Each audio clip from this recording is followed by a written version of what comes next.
This story is going to make my friend and I sound like complete idiots. This is because we were.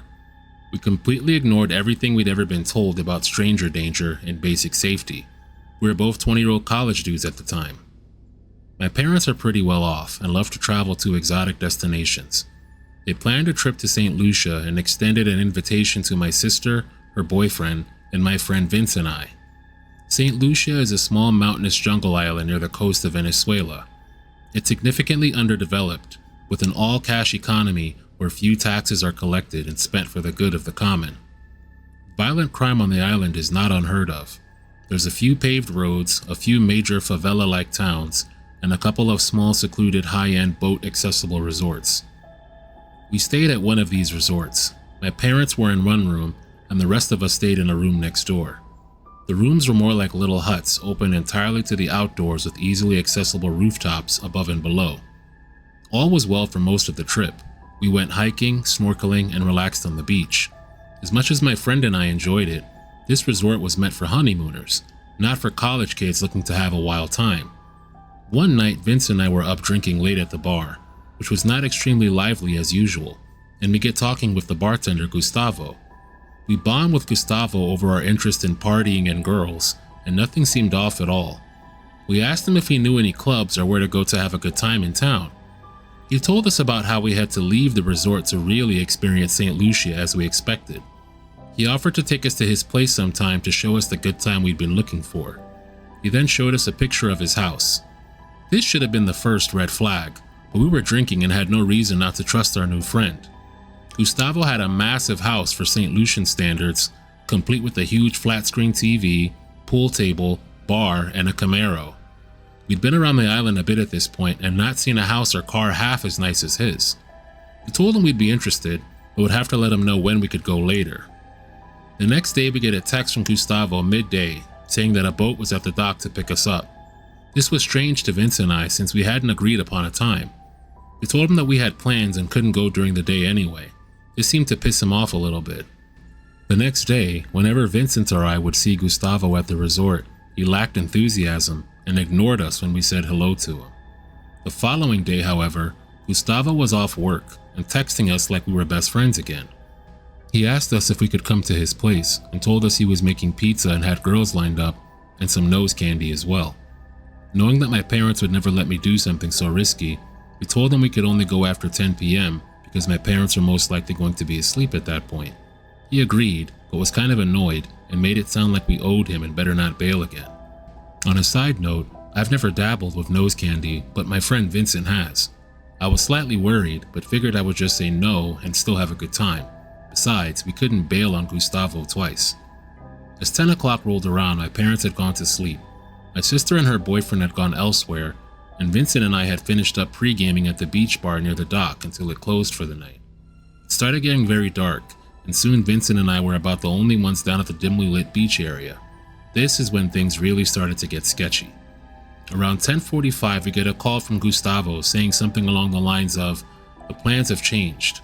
The boat taxi's no longer being arranged through the resort. My guy is coming to pick you up. The fare is going to be more expensive now, around $100 plus tip.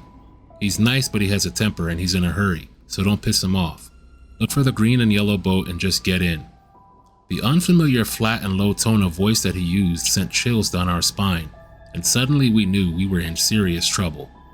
We only had $140 on us together, and immediately agreed that we would wait for the boat, give him the cash, and say we couldn't go anymore. A few minutes later, we get another call saying, "My guy's gonna be a little late. He has some drop-offs to make. But if you're not at the dock when he gets there, he'll be knocking on room 17. Don't make him knock." Room 17 is the room my parents are staying in. Vincent is about to throw up at this point. Trying to stay calm, I suggest that we hide our phones and wallets nearby just in case they try to mug us. There's nobody but us at the beach at this point.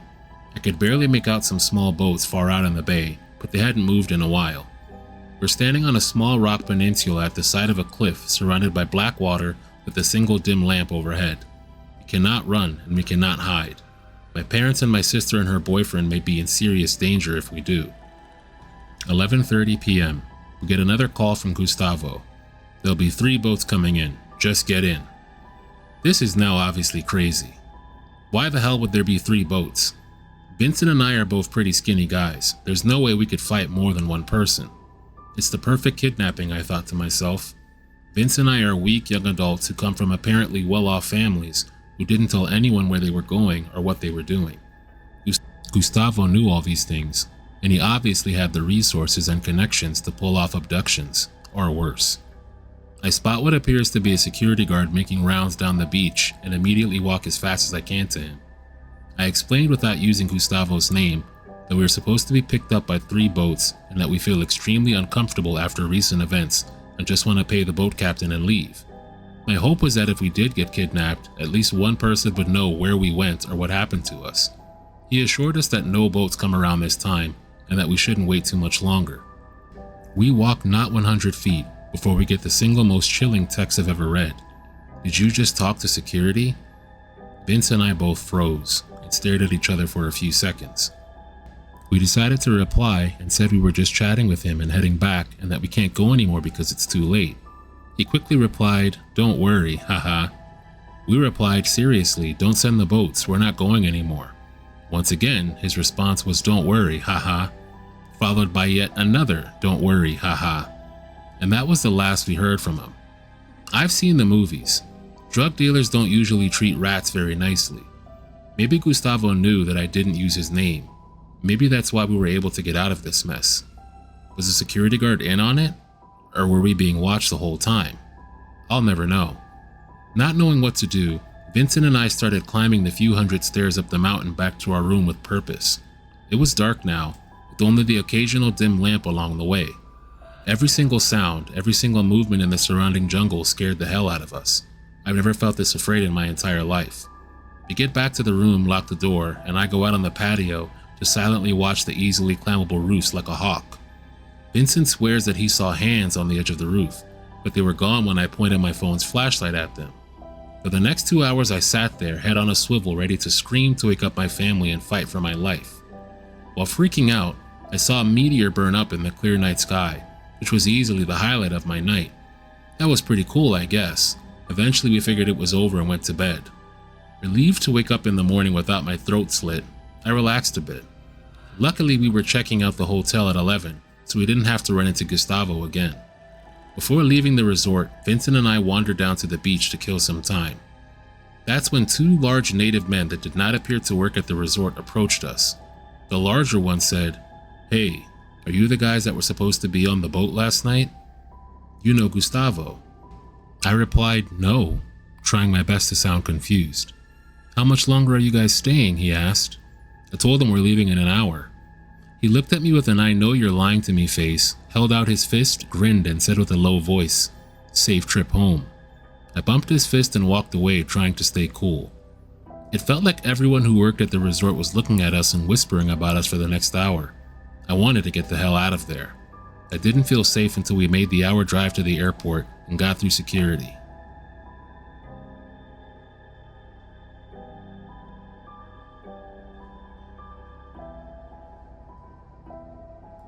I lived in China from 2011 to 2016. This happened mid-2012. My friend and I decided to visit the coastal city of Qingdao for a weekend. It was only a 3-hour train ride away, and my friend, who was uber rich but also a mess, was personal friends with the owner of the observatory turned hostel that we liked to stay at when we visited as groups. But this time, it was just the 2 of us. After a lovely day, we decided we wanted to hit the bars, but we wanted to stay away from downtown. We get in a taxi.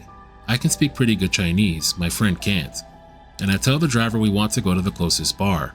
Don't care if it's not popular, just take us wherever you want to go. As a side note, on the way to who knows where, our driver spotted this awesome fruit market, and he paused the meter while we all bought fun fruits. So he takes us to a random bar, and it's definitely a club that wants to be a club, but isn't quite clubbing. Perfect, totally here for it. We go in, and about a quarter of the tables are full and the bar is completely open. There's lots of tables in Chinese clubs instead of open dancing space. Usually you just dance in between the tables. We take a seat at the bar and order a round of beer, and my friend pulls out a pack of pills. You see, she was an addict and was literally taking 12 Lunesta a day. We take 6 at a time and start drinking. You could get the generic brand over the counter still in China back then. Part of the reason she asked me to go with her is because I always refused to just leave her whenever she got to a state where she couldn't function. And well, she was paying for the whole trip, and I was both eager to please and eager to party. Well, I was a dumb 20-year-old and I decided that I too wanted to know what it was like to get high on Lunesta, and I asked for a pill. She refused at first, saying I couldn't handle it, but I kept pestering her and she gave me half a pill. Down the hatch it went. Suddenly, cut from black. The club is now booming, and there's this big guy in my face talking to me like we're in the middle of a conversation. The bartender slides us over 2 shot glasses, and the guy gestures us to cheers. So I cheers and drink. Tequila, fade to black. Cut from black again. Now there's nobody in the club except for me, big guy, the staff, and a couple of other stragglers. I'm pretty lucid now. Big guy says he doesn't know where my friend is, but he knows how to get me back to the observatory and says he can give me a ride. I accept and get in the front of his van. We're driving and driving and driving, way longer than what our taxi driver took. So I said as much and he just casually says, "Oh no, we're going back to my place. I've got some friends there who really want to meet you." My brain went, whoa, and I immediately started trying to quietly find a way to escape. Noted the door was unlocked. Good. But we were driving too fast for me to jump out, and it's not like people would see something bad happen and step in to help. That just doesn't happen there. So I'm taking stock of everything I have on me, and it all comes together. I feel my cigarettes. I see a 24-hour convenience store at the upcoming intersection. The light is yellow, the light turned red. As soon as we were slowed enough, I screamed, "I have to buy cigarettes," flung the door open, and ran into the Unimart. I begged the cashiers to please call the police because there's a bad guy after me. Please, please help. But they refuse and start yelling at me to get out of the store. Then big guy walks in, sees me, and starts speed walking towards me. I scream for them to call the police again and they're yelling to get out, get out. So now I'm running through the store while big guy is chasing me, and I'm knocking over displays in between us and everything. And suddenly, the police come in. I sprint over to them and get behind them and point to big guy and say, "He's trying to take me, he's trying to take me." The police were confused at first. The big guy had no explanation, so they put us in separate police cars and took us both to the station. They sat me in the detective's cubicle while they took big guy into a room in the back. The detective asked me my side of the story, who I was, why I was in Qingdao, why I was in China, and asked to see my passport. I asked if I could go outside and have a cigarette and he said no. He left and I wait and wait and wait.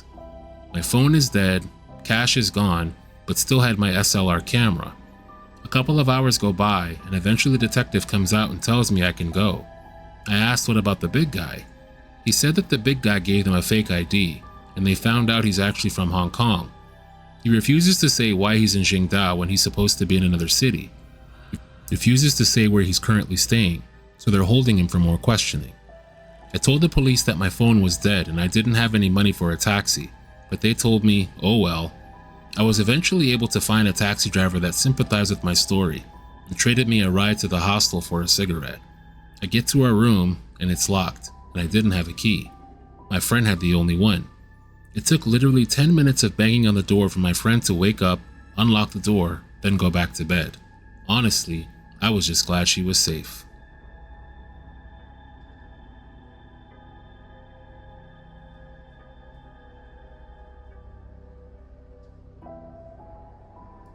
This story took place when I was only 16 years old.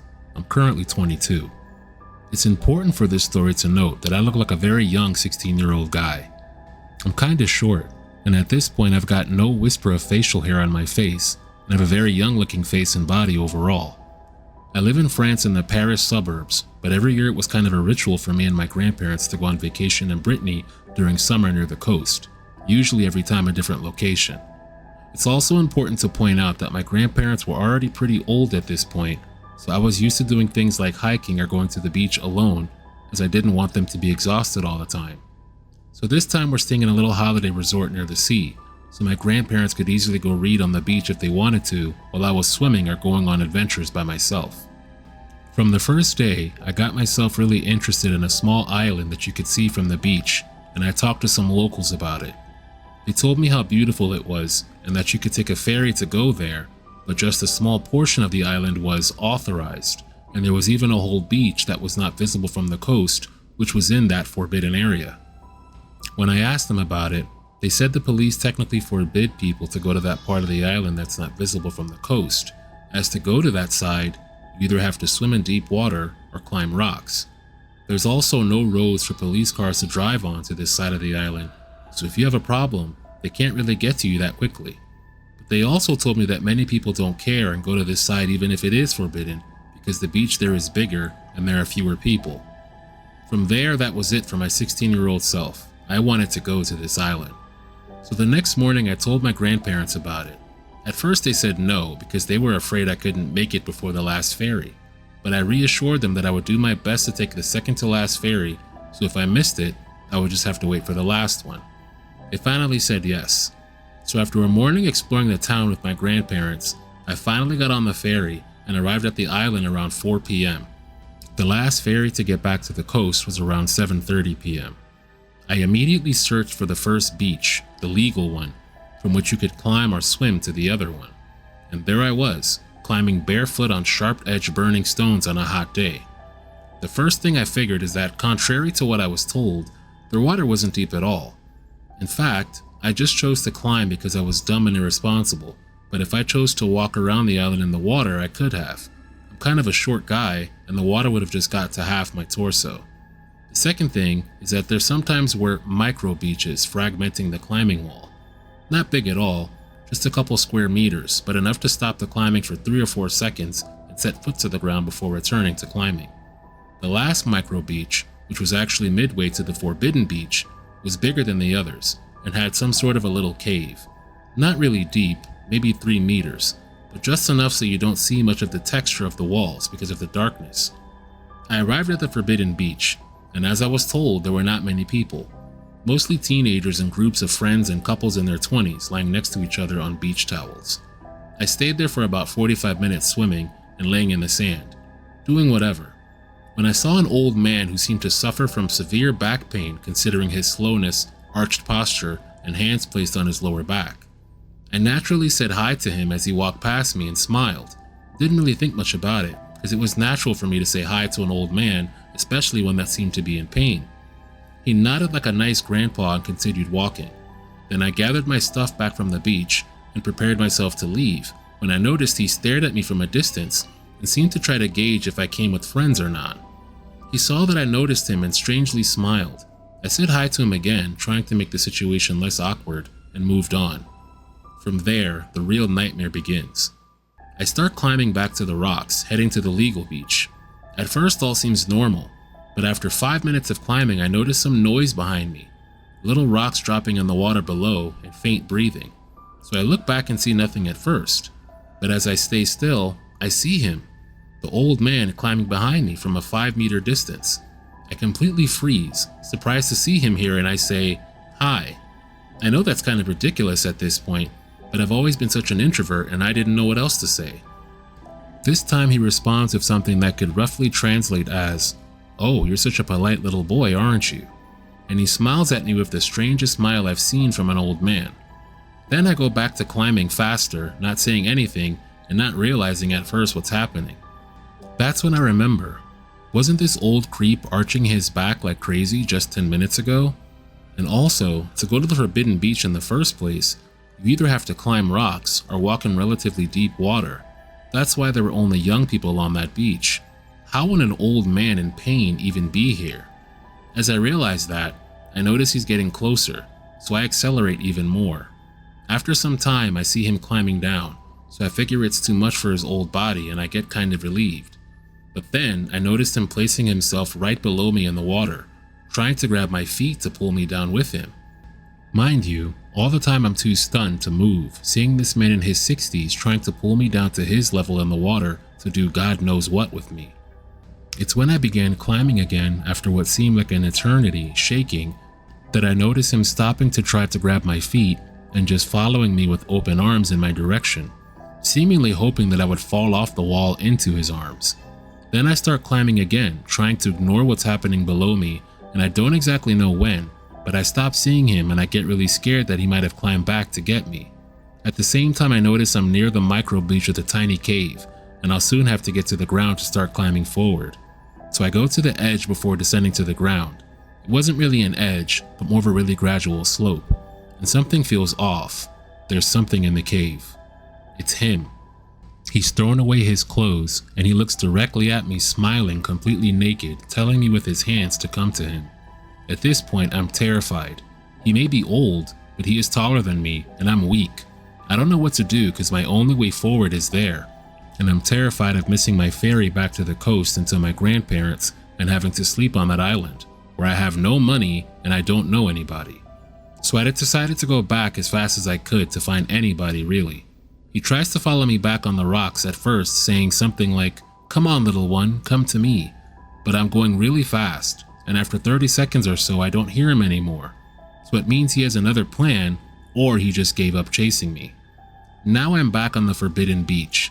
I find a random couple and explain the situation and ask if I can stay with them because I don't feel safe. They tell me, yes, you can stay if you want, but we won't pretend we're your parents or help you find a house to sleep in though. And they don't even seem to believe me at this point, but I don't care. I ask them if they're going to take the ferry too. They tell me that they are, and basically from there I never talk to them again. I just follow them in silence to the ferry and finally get the last one. When I get back to the resort, I didn't tell my grandparents right away. Instead, I called my friends on a group chat, laughing it off and minimizing the incident as if it were just a funny, weird story. But I can tell by their reaction that it clearly was not just a funny story and that something horrible could have happened to me. And just then I realized how truly terrified of this situation I even was. Now everybody in my family kind of knows that story, and sadly, I've come to realize that almost everyone I know has a creepy story like this to some extent, which I find really sad and upsetting.